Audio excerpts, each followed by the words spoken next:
हमारे सहयोगी मेघा इस वक्त न्यूज रूम से हमारे साथ मौजूद है। मेघा, मुख्यमंत्री जो है नागपुर हिंसा को लेकर सदन में बयान देंगे। सवाल ये है कि यहाँ तो सीधे सीधे साख देवेंद्र फडणवीस की सवालों के घेरे में आ गई ना, क्योंकि नागपुर मतलब सीएम का गढ़। जी रुमाना, ये तो हुआ है। नागपुर सीएम का घर है और सीएम गृह मंत्री भी हैं, तो सवाल ज़रूर उठ रहे हैं, मगर समझने की ज़रूरत है यहाँ की हुआ क्या वहाँ एक्चुअली। कल नागपुर में क्या हुआ और ये तनाव जब मीडिया तक ये बात पहुंची शाम तक, जब आगजनी होने लगी, मगर ये शुरुआत कल दोपहर से ही हो गई थी।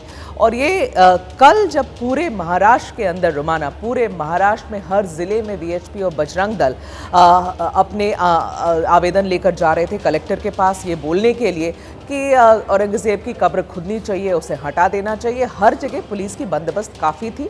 उन्हें ये अंदेशा था और ये डर भी था कि शायद ऐसी भीड़ बेकाबू हो सकती है या सिचुएशन खराब हो सकती है, क्योंकि सेंसिटिव मामला है। तो पूरे ज़िले में, जितने ज़िले हैं महाराष्ट्र में, हर जगह बंदोबस्त टाइट थी। नागपुर में सिर्फ ऐसी बात हो गई कि जो प्रतीकात्मक कब्र लेकर आए वीएचपी और बजरंग दल वाले, तब तक भी मामला ठीक था रुमाना, कि कब्र को जलाएंगे, कब्र के ऊपर जूते फेंकेंगे, तब भी मामला ठीक था, तब भी कोई रिएक्शन नहीं थी। उन्होंने एक हरा कपड़ा उस कब्र के ऊपर डाला और जहां तक मुझे बताया जा रहा है पुलिस के ही सूत्रों द्वारा कि शायद उस पर अल्लाह लिखा हुआ था। इसके बाद जो उसे जलाने की कोशिश की तो तुरंत पुलिस ने इंटरवीन किया, उसे रोका। तब तक गुस्सा थोड़ा बढ़ा मुस्लिम समुदाय में और धीरे धीरे सिचुएशन शाम के नमाज तक खराब हुई। खराब इसलिए हुई कि फिर दूसरे समुदाय से लोग निकले।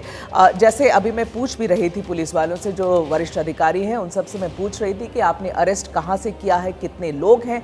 तो ऐसा ये समझ में आ रहा है कि एक तरफ वीएचपी वालों ने तो जो भी उनको प्रदर्शन करना था किया, लेकिन जो गुस्सा भड़का दूसरी तरफ से, उधर से जो लोग निकल कर आए, ये मोमिनपुरा का एरिया है नागपुर का, जो मुस्लिम समुदाय के लोग निकल कर आए, उसमें से कुछ ऐसे एलिमेंट्स थे जो क्रिमिनल एलिमेंट्स थे, जो पुलिस का कहना है, जो बिल्कुल हथियारों से लैस आए थे। जैसे आयरन की रॉड्स थी उनके हाथ में, एक्स थी उनके हाथ में, कुल्हाड़ी थी, जिस कुल्हाड़ी से एक डीसीपी को तो बुरी तरीके से इंजर्ड किया ही गया है। तीन डीसीपी अब जो कागजें हमारे पास आ रही हैं, जो जानकारी आ रही है, 3 डीसीपी इंजर्ड हैं, इसमें कई लोग इंजर्ड हैं।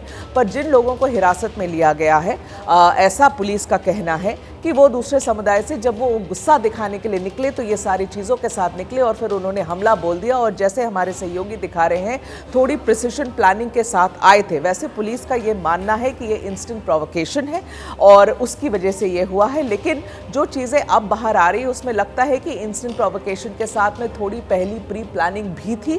क्योंकि आप आते हैं, सीसीटीवी तोड़ते हैं, आप आते हैं गाड़ियों को, जेसीबी को आग लगा देते हैं, आप आते हैं इस प्रिसिशन के साथ में कि आप पुलिस वालों को ढूंढ के मार रहे हैं। पुलिस वालों पे इनफैक्ट ये जो तमाशा हुआ उसके पहले शाम में एक बार झड़प हो चुकी थी, जब पुलिस ने दोनों समुदाय के लोगों को अलग अलग किया, पुलिस पर भी वार हो रहे थे, ये शांत हो चुका था। लेकिन जो रात की नमाज थी उसके बाद मामला भड़का और फिर उसके बाद जिस तरीके से गाड़ियों में आग लगाई गई, बहुत बड़ी तादाद में लोग बाहर आ गए दोनों साइड से और फिर सिचुएशन कंट्रोल से बाहर हुई। लेकिन अभी जो मैं समझ रही हूँ, मुख्यमंत्री जो कि गृह मंत्री भी हैं, वो अब एक बयान तो देंगे ही।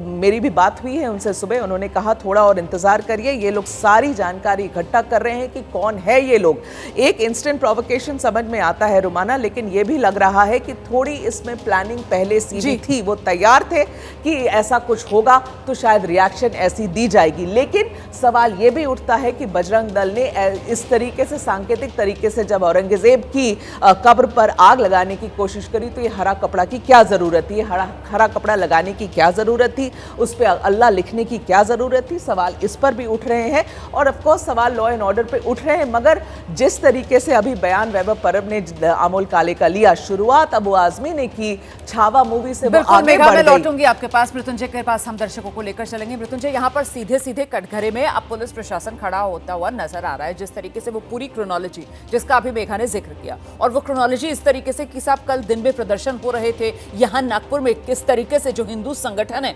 उनकी तरफ से वो प्रतीकात्मक विरोध, और उस विरोध में वो लक्ष्मण रेखा एक तरीके से जो लांघी गई, उसके बाद दोनों समुदायों के अंदर तनाव बढ़ा था। पुलिस को इस बात का एहसास था। दिन में पुलिस ने उस तनाव को खत्म करने की कोशिश की, मामला सुलझाने की कोशिश की, तो ऐसे में तो ये माना जाए जाएगा कि कहीं ना कहीं ये इंटेलिजेंस का फेलियर भी हुआ कि पुलिस हालात का अंदाजा नहीं लगा पाई, और साथ ही साथ एक समुदाय उसने इतनी तैयारी, इतनी प्री प्लानिंग के साथ इस पूरे के पूरे हमले को अंजाम दिया, और अब सवालों से पुलिस नहीं बच सकती। क्योंकि आप जिस तरीके से वहां पर मौजूद लोगों से बात कर रहे हैं, चश्मदीद बता रहे हैं कि वो पुलिस को फोन पर फोन कर रहे थे और पुलिस को मौके पर पहुंचने में 2.5 घंटे लग गए। मृत्युंजय,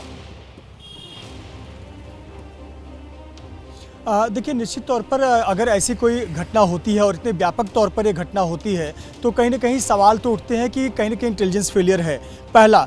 और एक दूसरी बात जो समझ में आती है पुलिस की कार्यप्रणाली की, कल जो 4 बजे के आसपास उन्होंने दोनों समुदाय के लड़कों को समझाकर तितर बितर कर दिया और सबको कहा कि अपने अपने घर पर जाइए और जो भी कानून हाथ मिलेगा हम उस पर कानूनी कार्रवाई करेंगे। कहीं ना कहीं शायद पुलिस ने वहाँ पर अंडर इवेल्युएट किया, उनका जो मूल्यांकन रह गया वो थोड़ा लगता है कम हो गया, क्योंकि उन्हें लगा कि अब मामला ठंडा हो जाएगा। ये जो महल इलाका है, अगर महल इलाके से मुस्लिम समाज के युवक अगर अपने घर चले गए और हिंदू समाज के या बजरंग दल के कार्यकर्ता अपने घर की तरफ चले गए।